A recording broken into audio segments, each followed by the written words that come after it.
All right, welcome back to the Farm Kenya show, and our discussion today, we are focusing on hydroponic, and this is farming properly. As you can see here, even on our set, it looks amazing. Look, since when did you uproot your lettuce like that? And after, you can just return it, and it continues growing in a nice way.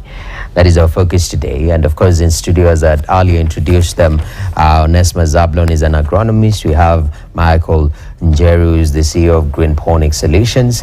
And later on, we will be having some sumptuous and also very nutritious meal courtesy of Njerin Dirangu later on. But for starters, Mr. Onesmus, we're talking hydroponics. It sounds like a big one. In fact, in my intro, you know, I was looking at the Greek origin. There's hydro, there is this, and you're trying to combine, and is water working in simple terms and in a way that is easy to understand. What is hydroponics?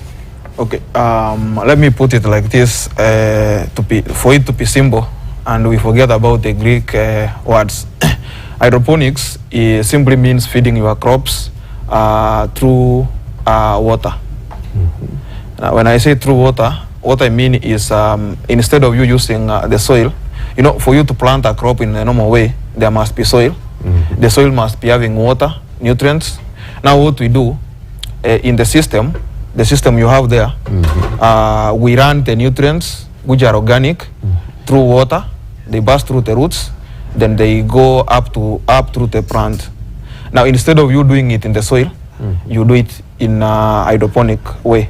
Okay. So it's running the nutrients through water in the crop. Okay. Yeah. That's quite interesting. Yes. Michael, you are eliminating soil essentially. You're saying we won't use soil. I mean, where did this idea comes from? Because I know it's something that has been practiced in the world all over, but maybe help us understand the origin and the motivation of going directly to the nutrients in the water and avoiding soil as a medium. Okay, to start with, hydroponic, for the plant to grow, it needs light, water, and minerals. So in our case, soil is just to anchor the plant. Now, because we are replacing the soil with the water and minerals in form of nutrient, we come up with another medium in form of logs. These are volcanic rock, what we call pumice, and cocoa peat, the ground coconut husk. We mix together, we put in a container, then you plant your plant there. Then from there, it's just to inject water with the minerals. The plant will be able to uptake nutrient and water via the root system that we will have established. Then the excess, you correct it. Now the hydro, now working with this water, you'll be recycling this water. So you are saving over 80% of water for the plant to grow. And in this case, because the water and the minerals that you are injecting, it's at the standard that the plant requires at different stage. So the plant will take what it requires, then the excess goes to the excess tank, you correct, then you keep on recycling this water. And we have different parameters or equipment for taking readings of the measurement of the levels of the nutrient, the levels of the pH. So you are able to control each and every parameter that is required for the plant to grow. And this is now what hydroponics, what makes hydroponic the precision farming. Okay. Yeah. So Onesmus, what you're getting here, in one way or another, soil sometimes could be holding and, you know, sort of moving us away from the precision that needs to come in when we are doing farming. Or how do you interpret that? Okay, the reason why we are running away from soil is because soil has diseases, it's easily contaminated, and it easily runs out of nutrients. The nutritional value of soil is usually depleted. So when we use pumice and cocoa peat, they have no nutrients. Their work is just to anchor the plant. Then the remaining part is asked to formulate the required nutrients for the crops and give the crops what they need at the required time at the correct pH and EC. Now, as opposed to soil farming, you need to take your soil to the lab for test. You analyze it, which most of the farmers are not doing, and it's expensive. But for these ones, once you acquire the pumice, you can use it as long as you want. You just need to wash it, you sterilize it, and use it for the new crop. So one of the reasons why we ran away from soil is we wanted to do something we call smart farming, whereby you run away from the diseases and you encourage the youths to get into farming. All right. Because most youths don't want to get dirty wearing boots, you know.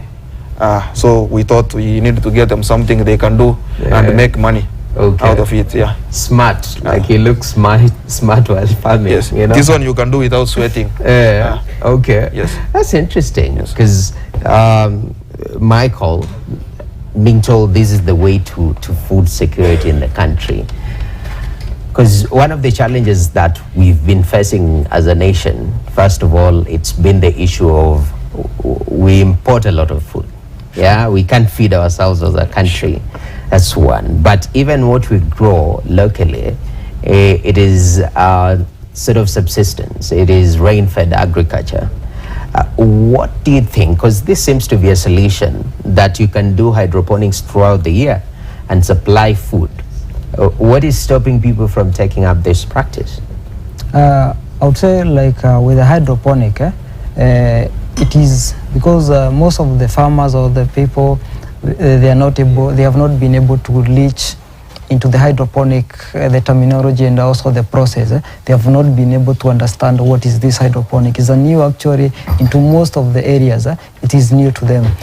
On the other hand, you find that hydroponic, once they hear the word hydroponic, I heard some people say this is could be Chinois. Chinois is in Chinese in French.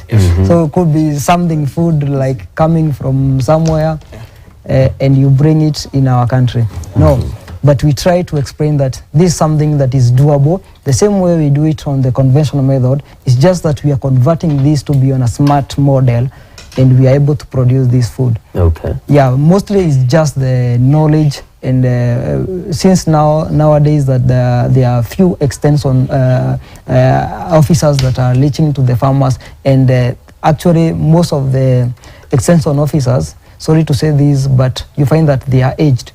So they have not been used to these new technologies. But for youths who are getting these technologies, when they get this knowledge, they are able to spread it over to the communities and the farmers who are willing. Actually, most of the farmers are willing to get into hydroponic, but they don't know where to start. Okay. And that's now what the good thing that you are doing here is bringing experts and those people with this technology to advise on the farmers. And this is now the good channel to reach farmers to now come into these models of smart agriculture. Definitely. So that, yeah. Onesmus, yes. You talk to farmers each and every single day. That is your work. Is there curiosity? That is one, because you're trying to target the youth. Yes. We are told in Kenya the average age of a farmer, I think it's 60 years old. Yeah. I think there's nuance around that figure, but not going into that. Is there a particular curiosity of farmers, either traditional farmers, who are thinking about transitioning when this is pitched to them, or are we still holding strong to our old traditional ways of farming? Okay. What we usually do when we are talking to a farmer, I'll give an example where I come from. We do tea farming, and you realize for you to make money out of tea farming, you must be having more than 4,000 pushes. But you realize there's somebody who is having 200 tea pushes and he calls himself a farmer. So that person is basically massaging poverty. But from that space, the space he has, if he could have done a greenhouse, a small greenhouse on a quarter an acre, which has maybe 200 pushes of tea, he could be printing his first million, something he cannot do. So there are farmers who are exposed. They can take the information, and farmers want figures. Nowadays, farmers are so much exposed. So before you convince him to do something, you have to give him the figures. So you must convince him that whatever he's doing is profitable. Now, the reason why we brought this one for the youths, Yes. we are trying to entice them, to lure them into farming. As you said, the average age of farmers is 60 and above. So you must work, you retire, then you get into farming. But people must eat. Yeah. People must eat every day. So if you can manage to get into farming and you get it right, you are going to make your own money better than anybody who is working somewhere. So what we are trying to do is to give people the skills. Then we lure them, we convince them that whatever we are doing is viable, so that they employ themselves or create jobs for others. Definitely. Yeah. Wow. I like the way you're very open about it. You're saying that sometimes we are massaging poverty, Yeah, sure. calling ourselves because of that lack of efficiency in what you're doing, Yes. be it farming or whatever we're doing. Now, for starters, yeah, Michael, I want to come into hydroponics now. You've told me essentially I need the water, make nutrients in the water, then find something to hold my plant, and I'm good to go. Yeah, it sounds very, very simple. So for a beginner who's coming in, I've been doing my traditional farming, I want to try this hydroponic thing. How do I begin? How do I get my footing into this? What do I need? Okay, for hydroponic, basically what you need is experts. Like, that's why we're here, to guide you on what to do. And most of the materials that we use, they are locally available. Like, if you go to Pumice, these are volcanic rock. You get them from Maimai, Logonaut, or anywhere that there is volcano activity. The reason why we go for Pumice is because of its porosity. The roots are able to penetrate, and also it's able to aerate the roots. And also, when you come to cocoa peat, they are ground coconut husk. They hold water like a magnet. The moment you mix with the pumice, it's able to hold water, and the plant is able to grow without you watering now and then. Then they are organic fertilizer. You need these locally available materials like pipes. Those pipes that we normally say they are for waste pipes. You can just get a pipe there, you drill holes, get yogurt cup or net cup, you fill with the media, you get a ready seedling, you fill there. The organic fertilizer that you use here, you can use the black soldier fly fresh. It is very nutritious. It has a lot of nitrogen, phosphorus, and potassium. That is the essential element for the vegetables to grow. We also make a Zola liquid fertilizer that is very good for also controlling for nitrogenous, fixing nitrogen in the plant.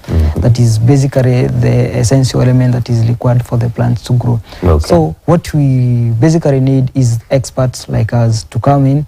We train you on how what you need to adjust, what you need to get to aggregate, then how you need to mix.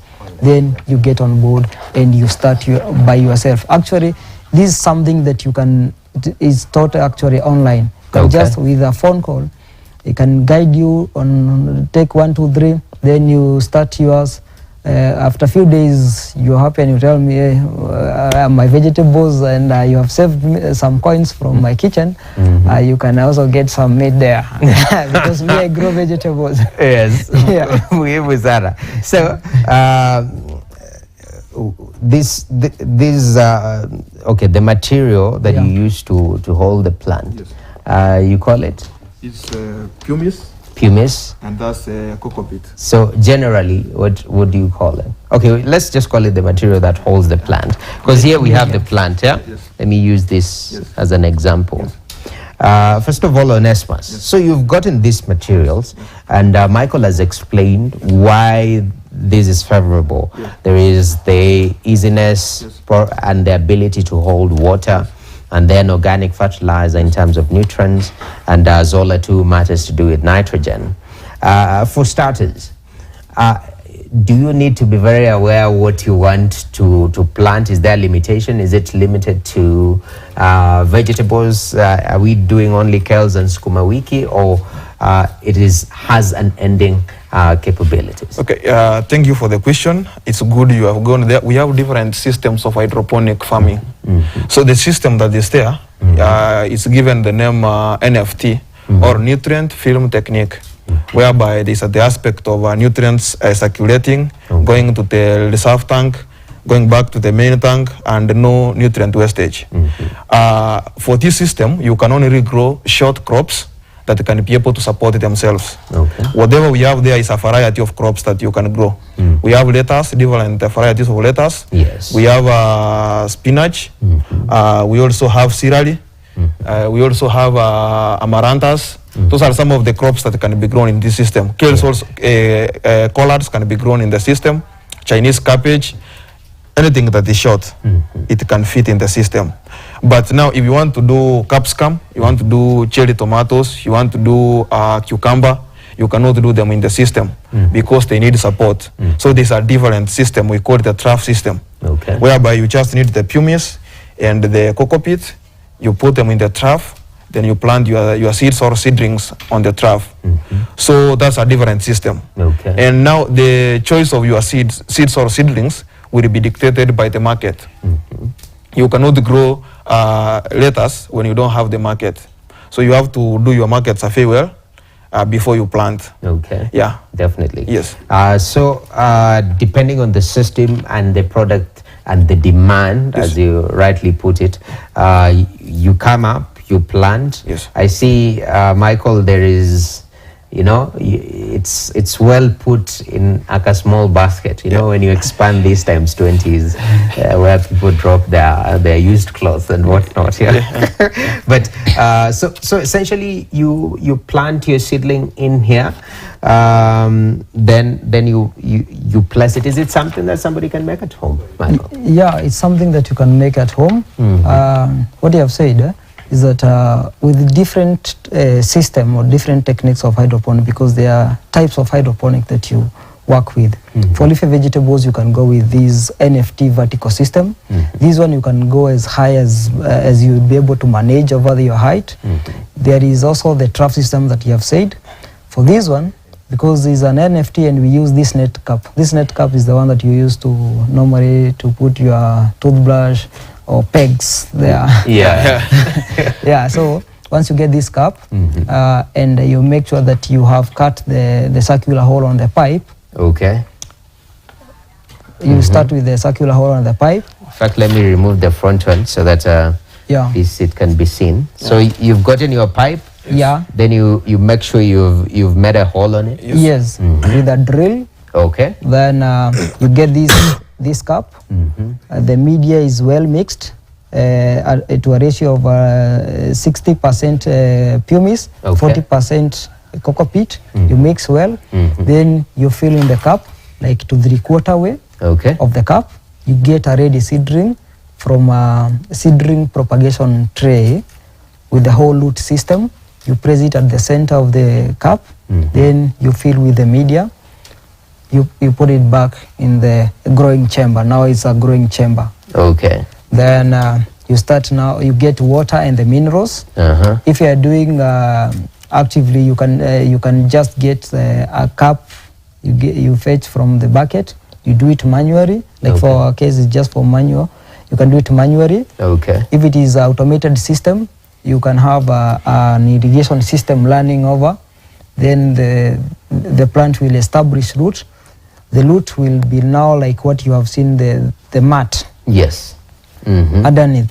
Yes. Then the water will be passing through the growing chamber. Now the pipe. Okay. The plant now, this is the mouth now of the plant. Will be uptaking water and the nutrient. Then the excess will be collected on the other end. Okay. It's as easy as that. Wow. Yeah. Onesimus. Maybe to add before you ask, some of the advantages, we'll not talk about that. Some of the advantages of growing your crops under hydroponics, you are able to reduce the maturity period by 20%. Okay. So if something was taking 75 days, you can have it at 55 days. Okay. Yeah. Lettuce usually takes 45 days on the soil, but under hydroponics you can have it from 35 days. From 35 Yes. days. So easy, it cuts down on, and time is money. Hastens majority. Yeah. Hastens maturity. Yes. And in fact, I was coming to that, Onesimus, because adopting this technology, Yes. and saying that I won't go the traditional way of doing farming. Yes. Other than that aspect of maturity very fast, Yes. what other advantages does hydroponics hold when it comes to farming? Okay, I like to answer that by maybe asking you a question. Why is food expensive in Nairobi? Why is food expensive in Nairobi? Yeah. One of the factors is that we produce a lot of food outside Nairobi. Yes. So transportation costs, Yes. all that factors into that. Yeah. Now, thank you. Now, you can imagine if you can manage to produce your own crops in Kiambu, in Donholm, or in Umoja, Yes. and you have produced it in Nairobi, there's no transport cost. So it's between you and the buyer. So you are able to enjoy all the margins.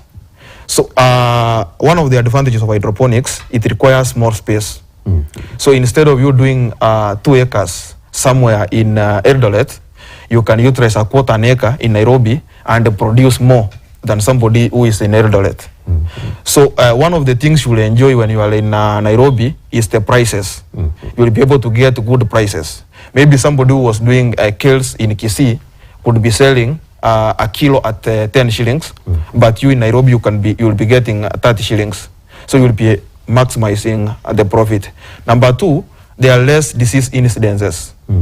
Farmers are having issues with pests and diseases, and they are forced to use agrochemicals, which are costly. Some chemicals, 1 liter of some chemicals is going up to 15,000. But when you are doing hydroponics, you can be able to manage growing your crops organically. Okay. So no going to the market to buy a lot, but you are taking a lot to the market. So you are making a profit. Definitely. Another point I'll talk about is shortening the period of maturity. So you can be able to, instead of planting twice a year, you can do 3 or 4 times a year, depending on the crop you are doing, and more harvest from a crop.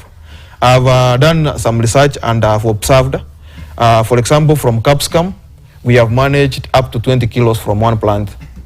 Capsicum. Okay. Cucumber, you can do 20 kilos. English cucumber, you can do 20 kilos from one plant. And a kilo is fetching well in the market. So you are able to shorten the maturity and more yield from hydroponics. Definitely. So those are the advantages, some of the advantages we have. And another one, maybe one person can be able to run. If you can be able to mechanize or automate your system. One person can run maybe 2 or 3 greenhouses as opposed to the other greenhouse or the other method of farming where you need more people. Another thing, there's no weeds. If you look at the crops, no weeds, so there's no cost of weeding at all. Okay. Yeah. Yes. So I mean, it sounds very, and those advantages are very valid. Yes. I mean, Michael, somebody might argue the barriers to entry, the issue of, first of all, expertise, seems to be a huge one. Also, the element of the infrastructure. I know you've talked about being able to, you get your pipes, you can improvise around it. But talk to me, honestly, what do you think are the barriers to entry to hydroponics, other than the issue that you had mentioned of lack of information? I would say with the challenges that we are facing as a country with the dollar rate, importing some of these equipment, because you find that, like, for you to grow a commercial, to produce or to have a commercial farm of hydroponic, you need to get equipment from the global partners countries. For a greenhouse, you find that the greenhouse film, you have to get it from supplier, and that supplier get it from abroad. So the cost of getting that material, it's quite costly. Some of these equipment, they are costly. Basically, that is the barrier that we normally face about the materials. And also, when it comes to water, because water is essential. Having a farm of like a commercial farm, let's say somewhere in an arid area, and you don't have a good reliable source of water, that means even in the conventional way, you will not be able to manage it without water, because this plant is growing with water. The other challenge that we are facing is